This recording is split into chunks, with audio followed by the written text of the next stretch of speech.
We've been following the story of the flotilla headed to Gaza that ended up with 9 dead as Israel blocked the ship's passage. This isn't the first flotilla that the Free Gaza movement have attempted to send to Gaza. Cynthia McKinney, former congresswoman and presidential candidate, was on a flotilla last year. She joins me now live to help discuss all the latest on the incident. Cynthia, first of all, I want to ask you, as a former congresswoman, what is your reaction to the response from your former colleagues? The United States has blocked Turkey's proposal at the UN and seems to be standing by their ally here. Steny Hoyer just said that the United States will work to prevent any condemnation of Israel at the UN Security Council. What's your take on their response? Well, it's a typical response that's bought and paid for by the pro-Israel lobby. And it's a sad fact that the people of the United States don't have true representation when it comes to their values versus the values of the pro-Israel lobby. They bought the executive branch, they bought the legislative branch, and unfortunately, we get these kinds of comments from one of the highest elected leaders in our country. And obviously, you know, the Israelis have their own point of view when it comes to this whole incident. Let's take a listen to what the Israeli ambassador to the United States said about this whole situation. Israel acted in accord with international law, under international law.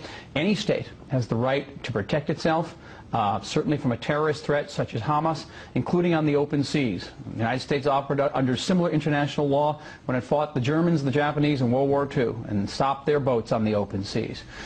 So obviously there we have Dr. Michael Oren kind of defending what the Israelis did when it came to this raid. What do you think needs to happen at this point? The UN has said that it will have an international unbiased commission investigate the incident. Israel says they'll investigate it themselves. Do you think there should be stronger action against Israel? And specifically, what would you like to see the United States doing or saying to them? Well, first of all, let's just set the record clear. What Israel engaged in on the day that we celebrate as Memorial Day, where we salute those of our soldiers who have fallen in the wars of our country, what Israel engaged in was a crime against the people of Turkey, an international crime, committing an act of piracy, massacring people, which is murder, and kidnapping people. I've been subjected to Israeli piracy. I was subjected to Israeli kidnapping, and I spent 7 days in an Israeli prison only because I wanted the children of Gaza to be able to have coloring books and crayons and art paper and to have a normal kind of school year like everyone else has for their children.